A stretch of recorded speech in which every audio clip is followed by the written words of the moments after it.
සාදු සාදු සාදු නමෝ තස්ස භගවතෝ අරහතෝ සම්මා සම්බුද්දස්ස නමෝ තස්ස භගවතෝ අරහතෝ සම්මා සම්බුද්දස්ස නමෝ තස්ස භගවතෝ අරහතෝ සම්මා සම්බුද්දස්ස සාදු සාදු සාදු.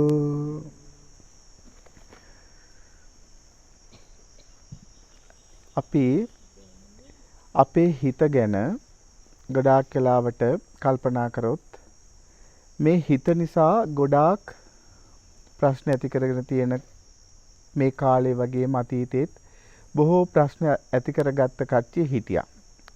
හිත দমনය කරගන්න බැරි වෙච්ච නිසා. ඒ වගේ අමාරුවේ වැටිච්ච කෙනෙක් බොහොම අමාරුවෙන් බේරිච්ච කතාවක් තමයි අද අටුවා කතා මාලාවේ අපි ඉගෙන ගන්නෙ. එතකොට ධම්මපදට්ට කතාවේන කතාවක් තමයි අපි අද අටුවා කතාව වලින් ඉගෙන ගන්නෙ.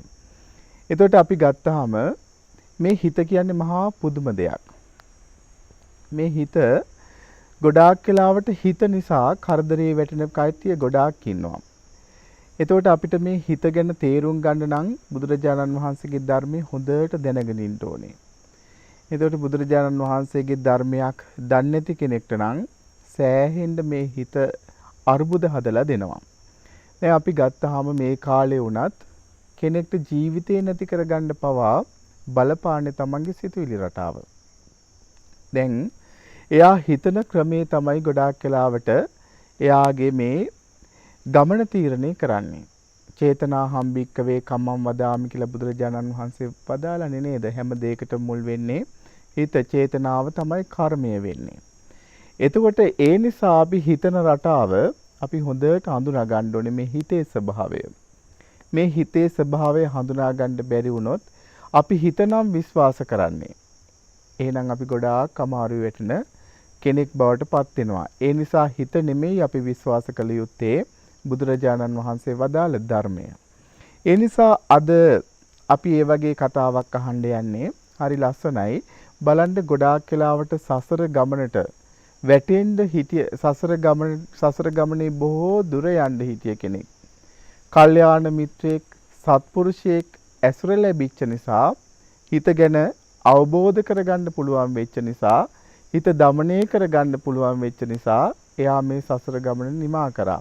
අමාරු වැටින්ජ හිටිය කෙනෙක්. එතකොට ඒ කාලේ බුදුරජාණන් වහන්සේ වැඩ හිටිය නිසා කල්යාණ මිත්‍රයන්ගේ අනුග්‍රහය ලැබිච්ච නිසා මේ කාලේ නම් ධර්මය ඇහෙන්නේ නැති. එතකොට කල්යාණ මිත්‍ර ඇසුරක් නැති කීයෙන් කී දෙනෙක් තමන්ගේ මේ හිත තමන්ට පාලනය කරගන්න බැරුව තමන්ට මේ කොහොමද මේ ප්‍රශ්න විසඳාගන්නේ කියලා තේරුම් ගන්න බැරුව කී දෙනෙක් ගොඩාක් ගැටලු සහගත තත්ත්වයන් ඇති කරගන්නවද? ඊළඟට මනුස්ස ලෝකයේ හිටියත් බොහෝ දුකසේ ගත කරන්නේ. gedara හිටියත් බොහෝ දුකසේ ගත කරන්නේ. ජීවිත කාලෙම දුක් විඳලා සතර අපායට වැටෙන කට්ටිය ගොඩාක් ඉන්නවා. ඒ විතරක් නෙමෙයි මේ හිත দমনය කරගන්න බැරි වීම නිසා සමහරලාට ශනික තීරණ නිසා සමහර අය බෙල්ලේ වැල දා ගන්නවා. මුහුදට පයින්නවා. කෝච්චි වලට පයින්නවා. ඒ වගේ ජීවිතේ හානි කර ගන්නවා ධර්මයක් නොලැබීම නිසා. ඒ නිසා ගොඩාක් වෙලාවට මේ සම්මා සම්බුදුරජාණන් වහන්සේ නමක් ලෝකෙට පහළ වෙලා ඉන්න කාලෙක මනුස්ස ජීවිතයක් ලැබීමම ඊටාම දුර්ලභයි කියලා බුදුරජාණන් වහන්සේ දේශනා කරන්නේ ඒකයි. මේ ෂණ සම්පත්තිය ලැබීමම අපි ලද භාග්යක්මයි, වාසනාවක්මයි. ඒ නිසා හොඳට මතක තියාගන්න ඕනේ මේ ගෞතම බුද්ධ ශාසනය පිහිට පිළිසරණ සලසා ගන්නට. හොඳට ධර්මයේ ඉගෙන ගන්න. මේ හිතේ ස්වභාවය තේරුම් ගන්න නම් අපි හොඳට මේ ධර්මය දැනගන්න ඕනේ. බුදුරජාණන් වහන්සේ බොහෝ උපමා වලින් මේ හිතේ ස්වභාවය දේශනා කරලා තියෙනවා. හරියට වතුරෙන් ගොඩට ගත්ත මාළුවෙක් වගේ කියනවා මේ හිත සමහර වෙලාවට. දඟලනවා. ගොඩාක් දුර ගමන් තියනවා. ඊළාට හරි චපලයි මේ හිත. එක එක දේවල් ඉල්ලනවා මේ හිත. ඉතින් අපි මේ සසරේ මෙච්චර කාලයක් අපි මේ විදිහට අරගෙන ආවේ මේ හිත දමනය කරගන්න බැරි වෙච්ච නිසා. ධර්මයක් හම්බෙච්ච නැති නිසා, සත්පුරුෂ ඇසුර ලැබුණ නැති නිසා අපි බොහෝ කාලයක් සසර ගමනකට වැටිලා මේ හිත අපි කොයි තැන්වල අරන් යන්නේද? අපේ මේ හිත අපි අරන් ගිහිල්ලා නතර කරන්න ඇති තිරිසන් ලෝකවල. අපේ මේ හිත අපි අරන් ගිහිල්ලා නතර කරන්න ඇති പ്രേත ලෝකවල. අපේ මේ හිත අපි අරන් ගිහිල්ලා නතර කරන්න ඇති අසුර ලෝකවල. අපේ මේ හිත අපි අරන් ගිහිල්ලා නතර කරන්න ඇති බොහෝ දුක් ඇති මහා නිරයේ. දමනය කරගන්න බැරි නිසා, හැඟීම් වලට වහල් වෙච්ච නිසා, හිත ඉල්ලන දේවල් දුන්න නිසා අපි සසරේ බොහෝ දුක් විඳින්න ඇති. ඒ වගේම එක කාලවල සමහරට හිත දමනය කරගත්ත නිසා, හිතින් හොඳ දේවල් කරපු නිසා අපි සමහර ලාවට දෙවියන් අතරත් ගිහිලා ඉපදෙන්න ඇති. බ්‍රහ්ම ලෝකවලත් ඉන්න ඇති. මේ හැමදේම තීරණය කරගන්නේ අපි හිතන පතන රටාවත් එක්ක. එහෙනම් මේ හිත කියන්නේ මහ පුදුම දෙයක්. ඒ නිසා එහෙම හිත තමයි මේ බුද්ධ ශාසනයේ ඒ උතුමන් වහන්සේලා දමනය කරගත්තේ. රාගයෙන් යට වෙච්ච සිත වීත රාගී කරගත්තේ. දේශයෙන් යට වෙච්ච සිත වීත දේශී කරගත්තේ. මුලාවට පත් වෙන සිත මුලා නොවි ඉන්න තැනට පත් කරගත්තේ මේ ධර්මයෙන් ආර්ය අෂ්ටාංගික මාර්ගයෙන්. ඒ නිසා බුදුරජාණන් වහන්සේ වැඩ ඉන්න කාලේ සවැත් නුවර හිටියා ඊටාම සම්වර ඉඳුරන් තියෙන බොහෝ ගුණ යහපත් මේ පින්වන්ත ස්වාමීන් වහන්සේ නමක්. මෙයාගේ නම සංඝරක්කිත. මේ සංඝරක්කිත ස්වාමීන් වහන්සේ ගොඩාක් වෙලාවට පවුලේ අය දැනගෙන හිටියේ මේ ස්වාමීන් වහන්සේ නම් බුද්ධ කෘත්‍ය සම්පූර්ණ කරපු කෙනෙක්. ඒ කියන්නේ මොකද්ද? බුද්ධ කෘත්‍ය සම්පූර්ණයි කියලා කියන්නේ රහත් ඵලයේ ලබාගත් කෙනෙක් කියලා පවුලේ අය විශ්වාස කරා. ඒ කියන්නේ ගෙදර ඥාතීන්ට ඇලෙන්නේ නැහැ. දායකයන්ට ඇලෙන්නේ නැහැ. සිව්පසයට ඇලෙන්නේ නැහැ. හරීම අල්පේච්ඡයි. ලද දෙයින් සතුටු වෙන කෙනෙක්. ඒ වගේ ඊටාම සම්වර ඉඳුරන් තියෙන කෙනෙක්. ප්‍රසන්න පැහැපත් පෙනුමක් තියෙන කෙනෙක්. සියලු දෙනාට එක වගේ සලකපු කෙනෙක්. ඒ නිසා බොහෝ අය මේ සංඝරක්කිත ස්වාමීන් වහන්සේට ගොඩාක් ආදරය කරා. ඊට පස්සේ මේ සංඝරක්කිත ස්වාමීන් වහන්සේගේ ගෙදර හිටියා සහෝදරියක් තව. ඒ සහෝදරියත් හරීම සිල්වන්තයි. නිතරම ස්වාමීන් වහන්සේ ළඟට ඇවිල්ලා බණ අහනවා. නිතර මේ ධර්ම මාර්ගය පුරුදු කරනවා. ඊට පස්සේ මොකද කරන්නේ? මේ සහෝදරිය හරි සතුටින් හිටියා. අනේ මං කවදා හරි මට දරුවෙක් ලැබුණොත්, පුතෙක් මට ලැබුණොත් මං මගේ සහෝදරයාට අරන් ගිහිල්ලා බාර දෙනවා. එයා පැවිදි කරන්ට කියලා. ඔන්න ওই විදිහට හිතා ඉන්නකොට මෙයාට ඇත්තටම පුතෙක් ලැබුණා. පුතෙක් ලැබුණට පස්සේ පුතා ඉතින් ටිකක් මේ ලොකු වෙනකොට පැවිදි කරන්න සුදුසු තත්ත්වයටපත් වෙනකොට මේ අම්මා මොකද කරන්නේ? අරන් ගිහිල්ලා තමන්ගේ සහෝදරයාට බාර දුන්නා. සංඝරක්කිත ස්වාමීන් වහන්සේට බාර දුන්නට පස්සේ ඒ පුත්‍රවන ඔන්න පැවිදි කරගත්තා. සහෝදරියගේ පුතා නිසා මෙයාට නම වැටුණා භාගිනේය සංඝරක්කිත කියලා. භාගිනේය කියන්නේ සහෝදරියට. ඒතර සහෝදරියගේ පුතා නිසා ප්‍රසිද්ධ වුණේ සවැත් නුවර මේ පොඩි ස්වාමීන් වහන්සේ භාගිනේය සංඝරක්කිත කියලා. ඔන්න ඔහොම කාලයක් යනකොට හොඳට ಗುಣධර්ම පුරුදු කරගෙන දැන් තමන්ගේ ගුරුදේවෝත්තමයන් වහන්සේට හරි කීකරුයි. එතකොට ඒ ගුරුවරයාත් ගොඩාක් මේ ආදර්ශමත් ගුරුවරයෙක්. ඒ නිසාම මේ සංඝරක්කිත මේ භාගිනේය සංඝරක්කිත ස්වාමීන් වහන්සේත් තමන්ගේ ගුරුවරයාට හරි ආදරෙයි. හොඳට ආදරෙන් බලා ගන්නවා, සලකනවා. ඔහොම කාලයක් යනකොට එක කාලෙක මේ ස්වාමීන් වහන්සේ වැඩිහිටි සංඝයාත් එක්ක වස් කාලය ගත කරලා දැන් මේ ස්වාමීන් වහන්සේ තරුණ වයසට එළඹිලා. තරුණ වයසට ආවට පස්සේ මේ ස්වාමීන් වහන්සේ මොකද කරන්නේ? වස් කාලේ ගත කරන්න අනිත් ස්වාමීන් වහන්සේලාත් එක්ක බොහෝ දුර යනවා. දුර ගිහිල්ලා ඒ වස් කාලේ ගත කරලා මාස 3 ඉවරනාට පස්සේ මේ ස්වාමීන් වහන්සේලාට සිවුරු පිරිකර ලැබෙනවා. වටිනා සිවුරු දෙකක් ලැබෙනවා. එතකොට සිවුරු දෙකක් ලැබුණට පස්සේ මේ ස්වාමීන් වහන්සේට මතක් වෙනවා ගුරු දේවෝත්තමයන්ට නම් මේ සිවුර හරීම වටිනවා. අනේ මම මේක අරන් ගිහිලා මගේ ගුරු ස්වාමීන් වහන්සේට පූජා කරන්න ඕනේ කියලා ඒ සිවුර ලස්සනට ඔතාගෙන හරි ආස්වාවෙන් තියාගෙන ඉන්නවා. ඊට පස්සේ මොකද කරන්නේ මේ සිවුර හොඳට පඳු ගහලා ලස්සනට නමලා වේලෙන්ඩ දාලා හොඳට සිවුර මේ අතින් පිළියෙල කරලා ආසාවෙන් බලාගෙන ඉන්නවා කවද්ද මම මගේ ගුරු ස්වාමීන් වහන්සේ දකින්නේ කියලා හොඳට හිත පහදාගෙන දැන් මේ සිවුර අරගෙන ගිහිල්ලා ගුරු ස්වාමීන් වහන්සේට පූජා කරන්න.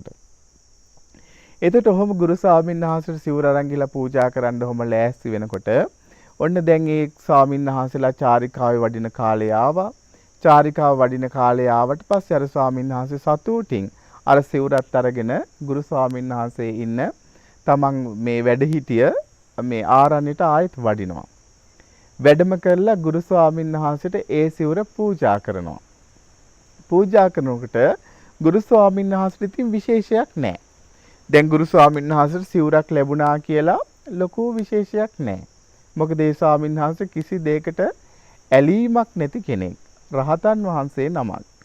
ඉතින් මොකද කරන්නේ දැන් මේ පොඩි නමට ටිකක් ප්‍රශ්නයක් ආවනේ මම මෙච්චර මහන්සි වෙලා සිවුර පූජා කරේ දැන් මං දෙනේ වගේ වැඩි ගාණක් නැතුව ඇති කියලා දැන් මෙහෙම හිතා ඉන්නකොට අපි මේ ගුරු ස්වාමීන් වහන්සේ දැක්ක මේ පොඩි ස්වාමීන් වහන්සේගේ හිත දැකලා හිතුවා දැන් මෙයා ගොඩාක් හිත පහදාගෙන ඉන්නේ ඒ නිසා මොකද කරන්නේ කතා කරා පොඩි නමට කතා කරලා කිව්වා පොඩි නම එහෙනම් මේ වටාපත අරගෙන මට ටිකක් පවන් සලන්නකෝ කියලා.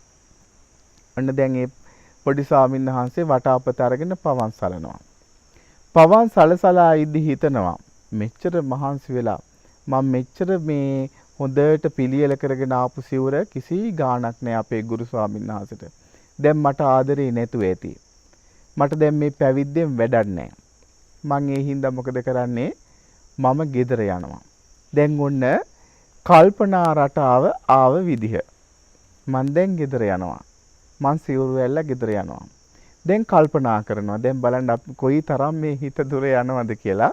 දැන් කල්පනා කර හිතනවා. දැන් ගෙදර ගිහිල්ලා මම මොකද කරන්නේ? ගෙදර ගියොත් මට සල්ලිත් නැහැ. ඊට පස්සේ කල්පනා කරනවා මට පිරිකර තියෙනවා. පිරිකර ටික මම විකුණනවා. පිරිකර විකුණලා මොකද කරන්නේ? කිරි එළ දෙනක් ගන්නවා. කිරි එළ දෙනක් ගත්තොත් ගොඩාක් හොඳයි. කිරි එළ දෙනක් ගත්තොත් ඉක්වන්ට පැටව දානවා. මට එතකොට කිරි ගන්නත් පුළුවන්. ඒකල මම මොකද කරන්නේ? හොඳට කිරි අරගෙන ඒවා විකුණලා හොඳට හරක් පට්ටියකුත් හදාගෙන මං තව කුඹුරකුත් ගන්නවා. කුඹුරක් අරගෙන දැන් මේ ඔක්කොම හිතින් චිත්‍රපටිය වගේ හදා ගන්නවා. මං කුඹුරකුත් අරගෙන ඕකත් හොඳට කරනවා. කරලා ටික කාලයක් යනකොට මං හොඳ තැනකින් විවාහයක් කරගන්නවා. ලස්සන ගෑනු ළමෙක් බැඳ ගන්නවා. බැඳගෙන ඊට පස්සේ මං ඉතින් හොඳ මේ සුව පහසු කරත් ඒ කාලේ වාහන අස්ව කරත්තයක් හරි මොකක් හරිත් මං ගන්න ඕනේ. අරගෙන එදාට මම මගේ නෝනත් එක්ක මගේ බිරිඳත් එක්ක මට මන්නම් කැමති මේ පුතෙක් හම්බෙනවට. අපි අපේ පුතයි මගේ බිරිඳයි එක්ක මම අස්ස කරත්තේ නැගලා අපේ ගුරු ස්වාමීන් වහන්සේ බලන් දෙනවා. එදාට මට මේට වඩා ලොකු පිරිකරක් අරන් එන්න පුළුවන් කියලා හිතා ඉන්නකොට හිතනවා ඒ එනකොට බැරි වෙලාවත් මගේ බිරිඳ අස්ස කරත්තේට නගිනකොට අස්ස කරත්තේ නගිනකොට දරුවා එහෙම වැට්ටුවොත් දෙනවා මම බිරිඳට මෙන්න මෙහෙම කියලා වටාපතින් ගහනවා ගුරු ස්වාමීන් වහන්සේගේ ඔළුවට. වටාපතින් ගහනකොට ගුරු ස්වාමීන් වහන්සේ කියනවා මේ සංඝරක්කිට බිරිඳට ගහනවා කියලා දුන්නේ මට නේද පාර කියලා අහනවා. හොඳටම ලැජ්ජාවටපත් වෙනවා. දැන් හොඳටම ලැජ්ජාවටපත් වෙලා ඊට පස්සේ මොකද කරන්නේ? එතකොට තමයි සිහිය උපදුනේ. බලන්න හිත අපි අරයි යන දුර. එතකොට ඔය වගේ ධර්මයට ආව කෙනෙක්ටත් ඔය වගේ වුණා නම් නේද? හිත দমনය කරගන්න බැරි වුණා නම් අපි එක ප්‍රශ්න මේ හිතින් හදාගෙන අපි කොයිතරම් අපි ඇතුළෙන්ම නිර්මාණය කරගත්ත දේවල් කොයිතරම් ඇද්ද? මේක මෙහෙම වුණොත් මෙහෙම වෙන්න ඇති. මෙයා මෙහෙම කියන්න ඇති. මේ කට්ටිය මෙහෙම එකතු වෙන්න ඇති. කියා මොකක් හරි ගැටලුවක් ආපු වෙලාවක අපි හිතින් ගොඩාක් දේවල් නිර්මාණය කරගන්නවා. හැබැයි ඒ එකම දෙයක්වත් වෙච්ච දෙයක් නෙමෙයි. ඔන්න ඔය විදිහට දැන් අර ගුරු ස්වාමීන් වහන්සේ ඉතින් කාරණාව දැනගත්තට පස්සේ හොඳටම ලැජ්ජාවටපත් වුණා. වන්දනා කරා. වන්දනා කළා දුවන්න ලෑස්ති වුණා. දුවන්න ලෑස්ති වෙනකොට දිව්වා. දුවනකොටම ළඟ හිටිය ස්වාමීන් වහන්සේලා අල්ලගත්තා. අල්ලගත්තට පස්සේ ගුරු ස්වාමීන් වහන්සේ කිව්වා ඔහොම තමයි මේ හිත. ලෑස්ති වෙන්න කිව්වා. අපි බුදුරජාණන් වහන්සේ ළඟට යමු කිව්වා. ගුරු ස්වාමීන් වහන්සේ මේ පොඩි ස්වාමීන් වහන්සේත් අඬ ගහගෙන සවැත් නුවර අපේ බුදුරජාණන් වහන්සේ ළඟට එක්කන් ගියා. බුදුරජාණන් වහන්සේ ගාවට එක්කන් ගිහිල්ලා බුදුරජාණන් වහන්සේ මේ හිතේ ස්වභාවය ගැන මේ ස්වාමීන් වහන්සේට ධර්මයේ දේශනා කළා. ධර්මයේ දේශනා කළා බුදුරජාණන් වහන්සේ ලස්සන ගාථාවක් දේශනා කරා මේ පොඩි ස්වාමීන් වහන්සේට. භාග්‍යතුන් වහන්සේ මෙහෙම දේශනා කරනවා. දූරංගමං ඒකචරං අසරීරං ගුහාසයන් යේ චිත්තං සංයමෙස්සන්ති මොක්ඛන්ති මාර බන්ධනම්. මේ සිතට ගොඩාක් දුර ගමන් තියෙනවා. හැබැයි තනියම තමයි මේ සිත ගමන් කරන්නේ. හිතට ඇඟක් නැහැ. නමුත් මේ හිත වාසය කරන්නේ ශරීරයේ නැමැති ගුහාවේ. යම් කෙනෙක් එබඳු සිත දමනය කරගත්තොත් අන්න ඒ උදවියට මේ බන්දරේ මාර බන්ධනෙන් නිදහස් වෙන්න පුළුවන් කියලා බුදුරජාණන් වහන්සේ දේශනා කරනවා. එතකොට මේ අපේ දැන් හිත හැම තැනම යනවා. මේ හිතට ශරීරයක් තියනවද? ශරීරයක් නැහැ. එතකොට අපිට දැන් හිතුවොත් ඕන තැනක අපිට යන්න බැරිද? දිව්‍ය ලෝක දැකලා නැතත් අපි දිව්‍ය ලෝකවල ගිහිලා තියෙනවා. අපි සමහරට ඇමරිකාව වගේ රටවල් එතකොට ගොඩාක් දුර රටවල් වලට ගිහිලා නැතුණාට අපි හිතින් ගිහිලා තියෙනවා. එක එක දේවල් අපින් හිතින් මවාගෙන ආහාර පවා හිතින් ගන්න දේවල් තියෙනවා. මෙහෙම. එතකොට මේ හිතට ශරීරයක් නැහැ. මේ හිත වේගෙන් දුර යනවා. එතකොට මේ වේගෙන් දුර යන හිත කෙනෙක් හොඳින් දමනය කරගත්තොත් ඒ කෙනා මේ මාර බන්ධනය මොකද්ද මාර බන්ධනය? නිතර අපි මේ හිතින් අවුස්සන රාග, දේශ, මෝහ ආදී කෙලෙස් වලින් යටපත් කරන මේ හිත දමනය කරගත්තොත් එයාට මේ උතුම්ම සැපේ ලබන්න පුළුවන් මාර බන්ධයෙන් නිදහස් වෙනවා කියලා බුදුරජාණන් වහන්සේ දේශනා කරා. ඒක කොහොමද කරන්න තියෙන්නේ? අත්තාහි අත්තනෝ නාතෝ කොයි නාතෝ පරවසියා අත්තනාව සුදන්තේන නාතන් ලබති දුර්ලභම්. ඉතින් මේක කරගන්න තියෙන්නේ තමන්ටමයි. කිසි කෙනෙක් නැහැ මේක කරලා දෙන්න. තමන්ම තමන්ගේ හිත දමනය කරගත්තොත් තමන්ට උතුම් ස්ථානයට අමා මහ නිවනට ළඟා වෙන්න පුළුවන් කියලා බුදුරජාණන් වහන්සේ දේශනා කරා. ඉතින් මේ සියලු දෙනාටත් ඒ බුදුරජාණන් වහන්සේ දේශනා කරපු ආකාරයට තමන්ගේ හිතේ ස්වභාවය අඳුනා ගන්න පළවෙනි කාරණේ දැන් අපි ගත්තාම චිත්තානුපස්සනාවේ තියෙනවා රාගම් වා චිත්තං රාගං චිත්තන්ති පජානාති. ඒතර රාගසිතක් කියලා අපි මේ හිත දැනගන්නවා. ද්වේෂසිතක් කියලා දැනගන්නවා. මෝහසිතක් කියලා දැනගන්නවා. ආන් ওই විදිහට අපිට මේ හිත ගැන තේරුම් ගන්න පුළුවන් වුණොත් මේ හිත ගැන හිතේ ස්වභාවය අපිට අවබෝධ කරගන්න පුළුවන් වුණොත් මේ ධර්මයේ තුල අපි බොහෝ දුර ගිය කෙනෙක්. ඒ නිසා ඒ විදිහට අමාරුවේ වැටමින් ගමන් කරන මේ සසරේ අපිට මේ හිත හදා ගන්නටත් මේ හිත හදන හැටිත් අපිට සම්මා සම්බුදු කෙනෙක් ලෝකෙට පහළ වෙලා කියලා දුන්නා නිසා අපිට බොහෝ වෙලාවට මේ ධර්මයේ උපකාරයෙන් අපේ මේ හිත දමනය කරගන්න පුළුවන්. ඒ නිසා සියලු දෙනාටම මේ හැම මොහොතකම ගොඩාක් දුර ගමන් යන මේ හිත සංසුන් කරගන්න, හිත දමනය කරගන්න, මේ ධර්ම මාර්ගයෙන් පිහිට පිළිසරණ සකසා ගන්නට මේ උතුම් ධර්ම දේශනාව උපකාරයක්ම වේවා. අද දවසේ ධර්ම දේශනාවේ දායකත්වයේ දරන්නේ සුනන්දා සුරවීර මහත්මිය. සඳහන් කරලා තියෙනවා තරුණ ගොවිපළ විසූ ආර්.එම්. කළුබණ්ඩා මහතා ඇතුළු දෙපාර්ශ්වයේම මියගිය දෙමාපිය සහෝදර සහෝදරියන්ට පින් පමනවන්න කියලා. ඉතින් රැස් කර ගන්නට යෙදුණු සියලුම පුණ්‍ය ධර්මයන් තරුණ ගොවිපළ විසූ ආර්.එම්. කළුබණ්ඩා මහතා ඇතුළු මිය පරලොව ගිය දෙපාර්ශ්වයේම දෙමාපියන්ට සහෝදර සහෝදරියන්ට මේ පින් අනුමෝදන් වෙත්වා. ඒ අයගේ පරලොව ජීවිත සුඛී සුවපත් භාවයට පත් වෙත්වා. සසර දුකින් නිදහස් වෙන්න මේ උදාර පිනත් එකසේ උපකාර වෙත්වා. සාදු සාදු සාදු. ඒ වගේම පින් අනුමෝදන් කරන්න කියලා තියෙනවා. සුජීවත්ව සිටින දූ දරු සහෝදර සහෝදරියන් ඇතුළු ඥාති හිත මිත්‍රාදීන් සියලු දෙනාටත් අසල්වාසී හිත මිතුරන්ටත් ඒ වගේම දේශකයාණන් වහන්සේටත් මහා සංඝරත්නයටත් ධර්ම ශ්‍රවණය කරන ශ්‍රාවක ශ්‍රාවිකා පිරිසටත් ධර්ම අවබෝධය පිණිස මේ උපකාර වේවා කියලා පින් අනුමෝදන් කරන්න කියලා සඳහන් කරලා තියෙනවා.